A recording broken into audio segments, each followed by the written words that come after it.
فتح صاحب، ایک تو یہ تبدیلی کا اور قابلیت کا سوال ہے، اور ہمارے وڑائی صاحب کا خیال ہے کہ قابلیت سب سے بڑا سوال ہے اس وقت. تو قابلیت والا ایشو ایڈریس کرنے کے لیے فیڈرل گورنمنٹ نے بھی کوئی 20 کے قریب advisors and special advisor to the prime minister بنائے. آج لاہور ہائی کورٹ کے چیف جسٹس نے بھی پوچھا کہ غیر منتخب لوگ چلا رہے ہیں، ان سے بہتری کوئی نہیں ہوئی. آپ کی ادویات کے اسکینڈل میں بھی یہی ہوا، آپ کے شوگر کے اندر بھی یہی ہوا، آپ کے پیٹرول کرائسس کے اندر بھی ہوا، آپ کے اکانومی پوری بیٹھ گئی، لیکن تمام چیزوں میں غیر منتخب لوگوں کا رول تھا.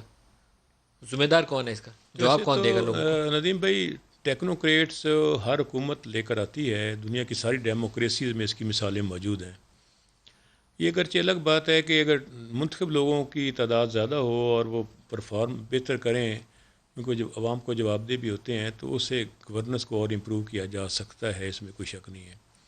لیکن میں سمجھتا ہوں کہ یہ کپتان جو پرائم منسٹر ہیں، چیف ایگزیکٹو ہیں، انہیں اس بات کا حق ہے کہ عوام کا مینڈیٹ انہیں حاصل ہے کہ جس قسم کی ٹیم وہ چاہیں اپنی کامیابی کے لیے جہاں سے ملتا ہے، کوئی منتخب ہو، غیر منتخب ہو، ٹیکنوکریٹ ہو، کیونکہ اینڈ پہ رپلائی اور عوام کو جواب دے انہوں نے ہونا ہے پرائم فتح منسٹر نے صاحب، آپ تو ساری اگلے عمر ایک الیکشن میں. پولیٹیکل ورکر کے طور پر کام کرتے ہیں. پارلیمنٹری جو ڈیموکریسی ہے اس کا یہ ماڈل نہیں ہے. یہ پریزیڈنشیل سسٹم میں ہوتا ہے کہ آپ ایکسپرٹس لاتے ہیں اور لگا لیتے ہیں، یا پارلیمنٹری سسٹم ہے. لیکن میرا خیال ہے کہ وقت کے ساتھ ساتھ آپ دیکھیں گے کہ منتخب لوگوں کی تعداد بڑھتی جائے گی، کابینہ میں بھی، باقی اہم جگہوں پر بھی.